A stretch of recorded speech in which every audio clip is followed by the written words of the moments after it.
और उसके लिए हम आज स्क्वाड का अनाउंस कर रहे हैं।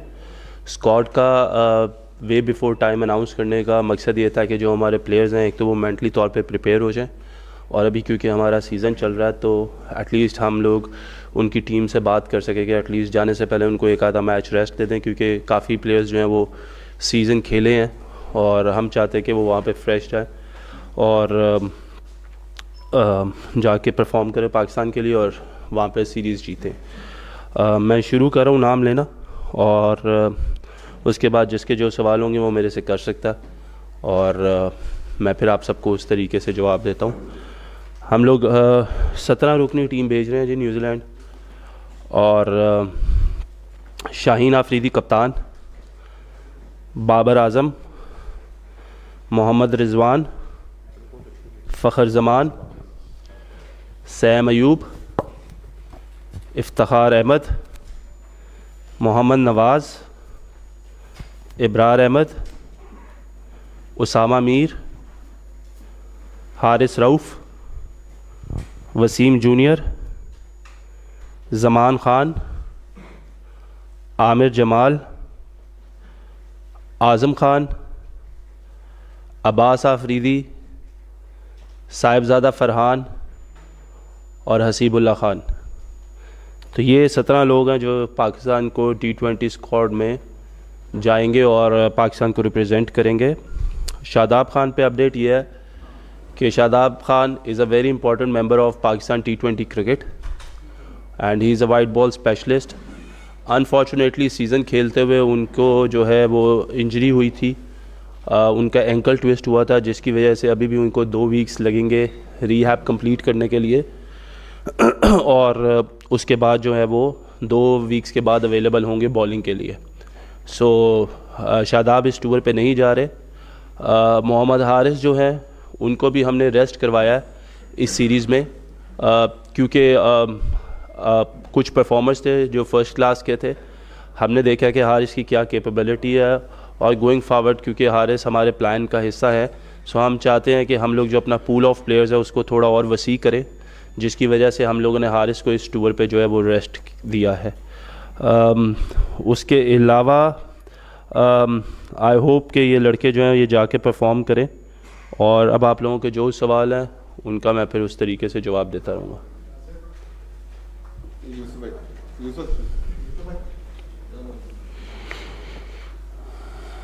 रुकनी स्क्वाड में 3 विकेट कीपर हैं, इसका क्या आप पीछे से आप रखा हुआ है?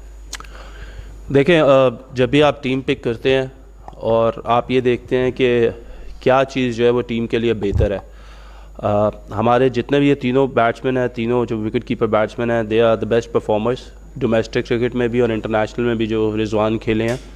और देखें, जो एक बहुत बड़ा बैरियर रहा है पिछले 3-4 साल में पाकिस्तान टीम को, ये है कि बैकअप्स हम लोग तैयार नहीं कर सके। Going forward into the world cup हम लोग ये चाहते हैं कि हमारा कुछ बैकअप तैयार हो और हम कुछ लड़कों को जो है मौका दें, ताकि हमें पता चले कि वो कहाँ पे एग्जिस्ट करते हैं। हसीबुल्लाह ने क्योंकि मिडल ऑर्डर खेला था PSL में पेशावर ज़ल्मी के लिए, और उसकी कुछ इनिंग्स बड़ी इम्पैक्टफुल रही हैं, और ओवरऑल हमने देखा कि वो पिछले 2-3 साल से वाइट बॉल क्रिकेट में बहुत ज़्यादा परफॉर्मेंसेस दे रहे हैं। तो हमारा ये था कि हम लोगों को कहीं ना कहीं, क्योंकि वो हसीब भी ओपन करते हैं डोमेस्टिक में, लेकिन हमें कहीं ना कहीं टीम एडजस्टमेंट के लिए अपना 4 नंबर से 7 नंबर तक अपने प्लेयर्स को जो है वो हमें डेवलप करना है, जो कि एक बहुत बड़ा पीछे हमारे लिए मुश्किल रही है। क्योंकि जो कुछ प्लेयर्स जो हमारे रिसेंटली खेले थे, जिसमें खुशदिल थे, मोहम्मद आसिफ थे, हैदर अली थे, शुएब मलिक थे, तो ये कुछ ऐसे प्लेयर्स थे, फ़हीम अशरफ थे, जो काफ़ी जिनको मौका मिल सका लेकिन वो उस तरीके का इम्पैक्ट क्रिएट नहीं कर सके। So now we are in a building phase के वर्ल्ड कप जाने से पहले हमें ये पता हो कि हमारा 4, 5, 6, 7 पे कौन प्लेयर खेलेगा, कौन उस चीज़ को, कौन उस अपॉर्चुनिटी को जो है वो ग्रैब कर सकता है। तो इसको मद्देनज़र रखते हुए भी हमने ये देखा कि Hasibullah is another best performer, और he has that ability where his strike rate is also very high. तो हम इस तरह के प्लेयर्स को डेवलप करना चाह रहे हैं ताकि वेस्ट इंडीज़ में आगे जाके हम लोगों को कुछ खास प्रॉब्लम्स ना आए। वाह भाई, आपने शादाब की इंजरी का बता दिया है, साथ में एहसानुल्लाह और नसीम शाह भी एक लंबे अरसे से इंजरीज का शिकार हैं। मेडिकल पैनल की उनके हवाले से आपके पास क्या रिपोर्ट्स हैं? क्या वो PSL खेल सकेंगे या नहीं, और वो पाकिस्तान टीम में कब तक कमबैक कर सकेंगे? क्या वो आपके T20 वर्ल्ड कप के लिए प्लान का हिस्सा हैं? देखें, एहसानुल्लाह, शादाब खान, मोहम्मद हसनैन, नसीम शाह, ये 4 वो लड़के हैं जो इस वक्त अनफिट थे। हसनैन, अच्छी खबर यह है कि हसनैन और नसीम ने जो है वो रिकवर किया है और इस वक्त नसीम जो है वो क्रिकेट एकेडमी में जो है अपना जो रिहैब है उसको प्रोसेस करें और होपफुली वो PSL तक, बिकॉज हम उन पे कुछ ज़्यादा लोड नहीं करना चाह रहे, तो PSL तक ही will be available for his Islamabad United. Same as Mohammad Hasnain, वो भी अभी फ़िट होके वापस आए हैं और उनको भी अब हम लोगों ने एकेडमी में जो है हम उनको बुला रहे हैं ताकि हम उनको भी असेस कर सकें, क्योंकि गोइंग फॉरवर्ड ये हमारे एसेट्स हैं। एहसानुल्लाह अनफॉर्चुनेटली उसको अभी थोड़ा सा टाइम और लगेगा, सो आई एम नॉट श्योर कि अगर वो अभी इस दफ़ा PSL खेल सकेंगे या नहीं खेल सकेंगे। लेकिन शादाब भी हमारे लिए, जिस तरह मैंने कहा, is a very important player to us, तो उनका भी क्योंकि ये जो एंकल की इंजरी हुई है उसके बाद वो भी एकेडमी आ रहे हैं, तो और वहाँ पे उनको रिहैब भी करवाया जाएगा। उनके साथ अरशद इकबाल भी हैं। सो हम लोग ऑलरेडी इन लड़कों पे हमारी नज़रें हैं और हम इनको इंशाल्लाह लेके चलेंगे। वहाब भाई, पहले तो बात करते हैं। शान मसूद जो है वो कप्तान है टेस्ट टीम के, पाकिस्तान T20 स्क्वाड का भी हिस्सा है वर्ल्ड कप में भी और रेगुलर में जो सीरीज़ हुई है उसमें भी, तो उनको ड्रॉप करने की क्या वजह है? और दूसरा, आज़म खान जो है उन पर तनकीद होती रही है माजी में, उनकी शमूलियत हुई है, तो उनकी फ़िटनेस के हवाले से क्या कहते हैं? लेकिन मिडल ऑर्डर में दूसरी तरफ देखा जाए तो कोई स्पेस बाकी नहीं रहती। अभी कोई प्लेयर ऐसा नहीं था आज़म खान के अलावा जिन्होंने नेशनल T20 में परफॉर्मेंस दी, लीग्स में परफॉर्मेंस दी, तो इस हवाले से क्या कहते हैं? देखिए, आज़म को हम लोगों ने बड़ा क्लोजली वॉच किया है और एट टाइम्स ऐसा होता है कि आपको फ़िटनेस के ऊपर स्किल्स को आपको प्रेफर करना होता है। एक प्लेयर जो आपको मैच जितवा सकता है, I think that is much more important than anything else. Past में हमारा ये ज़रूर है कि फ़िटनेस का लेवल होना चाहिए। इस पे हमारी आज़म खान से बात हुई है। We have given him a very clear message going forward कि we want to invest in you, but at the same time you have to respond as well. और ऑब्वियसली आप किसी से ये बिल्कुल नहीं एक्सपेक्ट कर सकते कि 10 दिनों में वो अपना 10-15 kg नीचे गिरा लेगा, बट देयर इज़ अ वे। अभी आज़म जो है वो जाएंगे टीम के साथ और उसके बाद, क्योंकि वी हैव सीन के PSL में, डोमेस्टिक में और ऑल ओवर द लीग्स उनकी जो परफॉर्मेंसेज रही हैं, he is a very impact player. और नंबर 6 पे जिस तरह हमने कहा कि हम सब, क्योंकि हम लोगों ने सबको ट्राई कर लिया हुआ है मोस्टली, तो हम लोग चाहते हैं कि हम आज़म को जो है वो एक चांस दें, एक मौका दें, and when he will B come back तो उनकी जो फिटनेस गोल्स हैं उनको भी हम लोग खुद मैयर भी करेंगे और इस सीरीज़ के बाद जो भी टाइम मिलेगा उस पर वो हम उनको एकेडमी भी बुलाएंगे। And he is already working hard in Karachi और कम्युनिकेशन जो है वो बड़ी क्लियर है उसके साथ, तो इंशाल्लाह वो जो है वो उसमें भी आपको बेहतरी नज़र आएगी। Going forward, Shan Masood was also one of the probables जिनका हम लोगों ने जिस पे डिस्कशन हुई थी।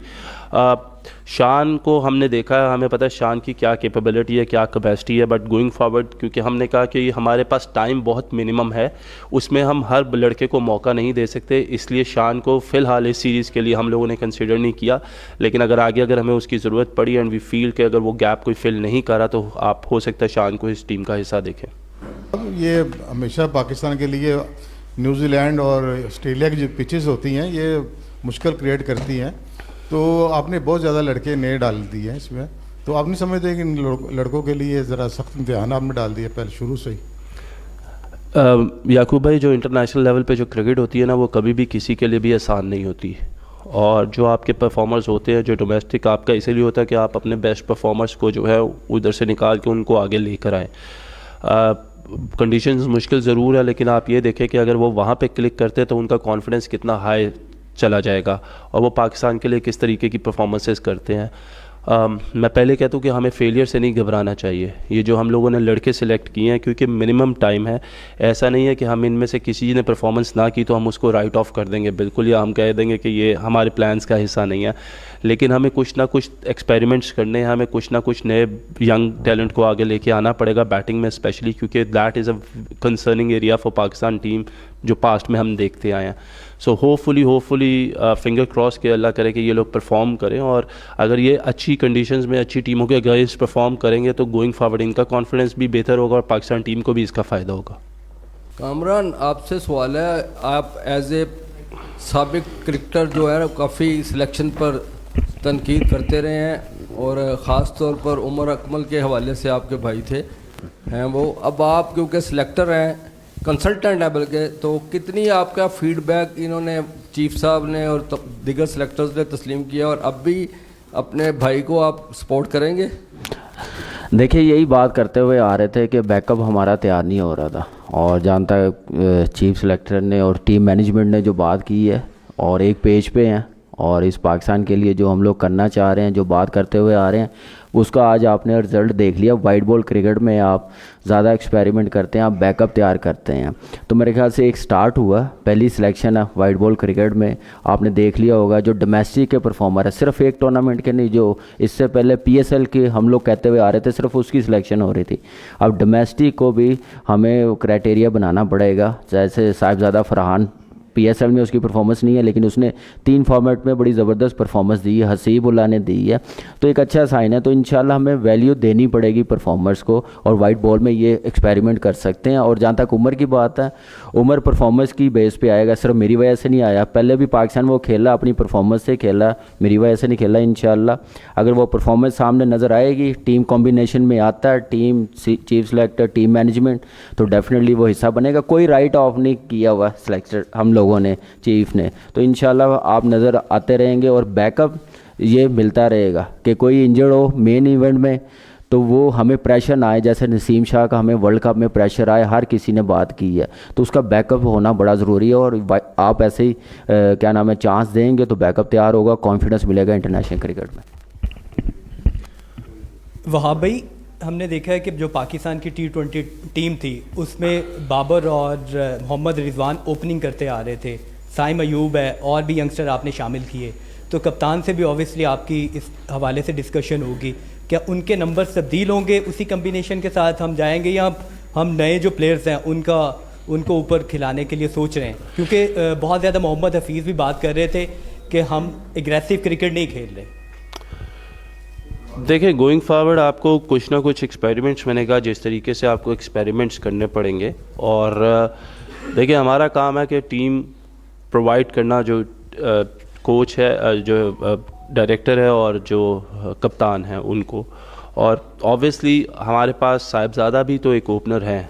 तो देखें, गोइंग फॉरवर्ड ये देखना पड़ेगा कि वो टीम के किस कॉम्बिनेशन के साथ लेके चलते हैं और वो किस को प्रेफर करते हैं। दुनिया में अगर आप देखें तो इतनी मिसालें ऐसी हैं कि जो ओपनर्स हैं वो अपनी डोमेस्टिक में है उसमें तो ओपन करते हैं, but when going into the international team when they pick their best players, तो वो लोग 5, 6, 7 पे भी खेलते हैं, 4 पे भी खेलते हैं, 3 पे भी खेलते हैं। तो this is what the criteria is कि नाउ के ज़रूरी नहीं है कि अगर हम डोमेस्टिक में परफॉर्मेंस दे रहे हैं परफॉर्मर्स की, और अगर आप निकाल लें ओवरऑल डोमेस्टिक सीज़न तो मोस्टली सारे आपको परफॉर्मर्स ओपनर ही नज़र आते हैं।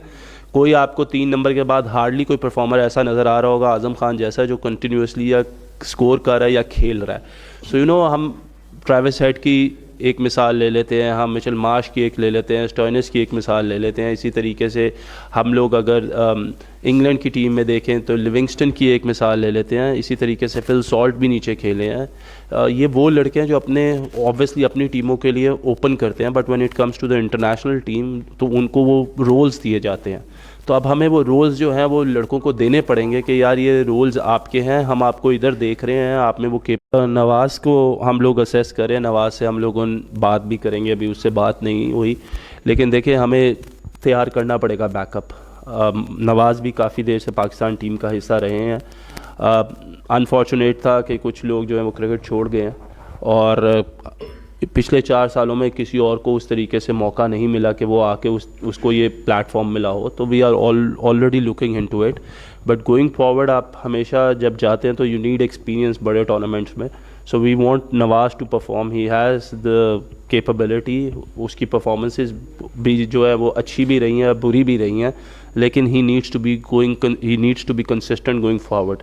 तो ये मैसेज पे हम उससे जब मेरी बात होगी तो मैं उसको कन्वे भी करूँगा, and I think he is a wonderful player और वो इन चीज़ों को समझेगा भी।